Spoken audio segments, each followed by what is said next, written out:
What have we here? A box. It's a box for teaching. It's a box for teaching English language learners. It's a box for teaching kids how to read. What have we got in here? You'll notice that this is probably going to be a lot like your life. All of the horizontal surfaces start to be kind of covered with books. There's my rural picture books collection over there. What's this for? This is all looking kind of different. And how's this going to help us teach kids to read? I've got a Revolutionary War battle box. Got a coffee table book, Treasures of Childhood. Oh, a coffee table book entirely about toys. Interesting. Toys, books, old stuff. Another coffee table book about Tahiti. Biography of Chuck Close, Facebook. Very cool. Art book with all sorts of information and ways to play around with art. People of the Ice and Snow, a book about Inuit and Inupiaq people. Rise Up Singing, a book of songs. How They Croaked, famous people and how they died. Step into Ancient Japan, not only history but also all sorts of projects you can make. Paper mache project book. Quiz book. Quizzes kids can give to each other. Another quiz book.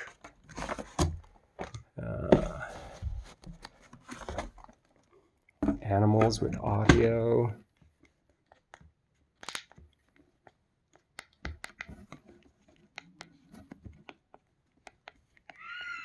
Yeah, there we go. It still works.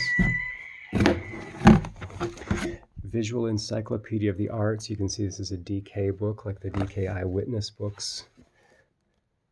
Standard approach to things, two-page spread on each topic with big visuals and little articles and vignettes and captions that you can read. Interesting.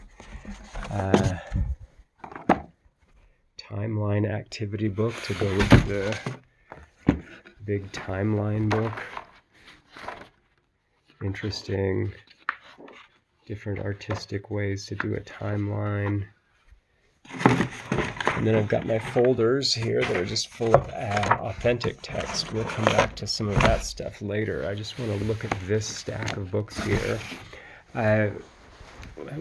The idea that I'm trying to give you here is that when you start digging into informational text, that you're going to see tons of different formats of what there is out there and how it looks, how it feels to get involved with it.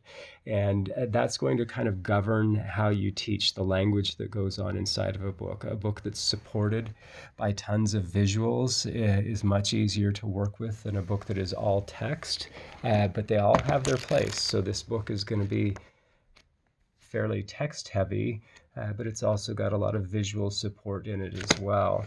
But very different from this kind of approach to things. These DK Eyewitness books always look a lot more like a National Geographic magazine with a dominant visual, smaller visuals around it, and little bits of text to read. Usually nothing more than like a long paragraph or something like that. So interesting. Think about how a book like this, with its little bits of text, might support learning in a content area differently than a book where you kind of have to read an entire set of pages, almost like a chapter every time you want to get something done. So we're starting to see levels here, aren't we? Levels of what's expected. Same thing here. Do you see we've got little bits of text here and lots of visual support? What have we got here? Lots of visual and tactile and kinesthetic to be played with in this book about Chuck Close, but then also little bits of things that you can read too. So again, what kind of support are my books actually there giving kids for doing the reading that they'd like to be able to do? So The first assignment, content in the classroom library. The question in teaching reading is always, what are you teaching the kids towards? Are you teaching them towards a rich life of books and so on? Or are you just teaching them a bunch of skills and strategies that you hope they'll apply somewhere? Good teaching always leads to the outcome of authentic application in a real world kind of setting. So as much as we can arrange that in our classroom library, we want to. We want to have one of everything. So, what does that mean? It means that you need to be thinking, I want one of every kind of book that's out there. I want some animal books. I want some books about different kinds of people and cultures. I want books about the arts, music, and visual arts. I want quiz books. I want hands on books, books where we make projects, or books where we actually get to look at little bits and pieces of things. So this is actually more like a kit than it is a book, but it has like all sorts of little authentic things that you would expect from Revolutionary War era culture, including a little booklet that you read along with it. So it comes with all sorts of equipment. Coffee table books are informational and have all sorts of topics that you can look at, geographic topics, material culture topics, all sorts of things. So uh, what I would like this first set of books to be about is about you doing the exploring. If you think about the sciences, social studies, and whatever kids might learn about in the world that kind of pulls us away from fiction, away from the focus on the pretend world and putting the imagination up at the top, but look at how much imagination is involved in creating these kinds of materials. It takes a lot of imaginative effort to put together a good informational book. But of course, we're emphasizing the fact that these are actual animals that come from Alaska, that these are people that come from a particular place in the world, that these are toys that used to exist back in the 1800s, that this was an artist, that these are different periods and people who worked in the arts, visual arts, throughout history and so on.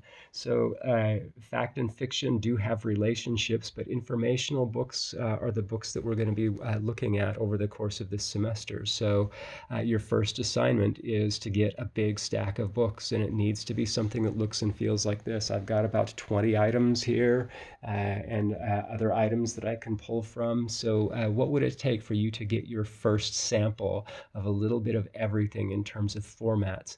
And I'm going to leave it up to you to decide what those are, because I want you to be thinking about your interests. What would be fun for you if you were a reader to pick up more of these kinds of books? How are you going to have this big cross sample of all types of interesting books and materials? All right. I'm going to stop there. I'll put up some other materials on what we're up to and why we're doing this. But for the first little bit, I want you to read the chapters from, for the first, this next week, I want you to be just looking at those chapters that will get you oriented towards organizing your classroom, and start thinking about this as really your beginning of building your classroom library. All right?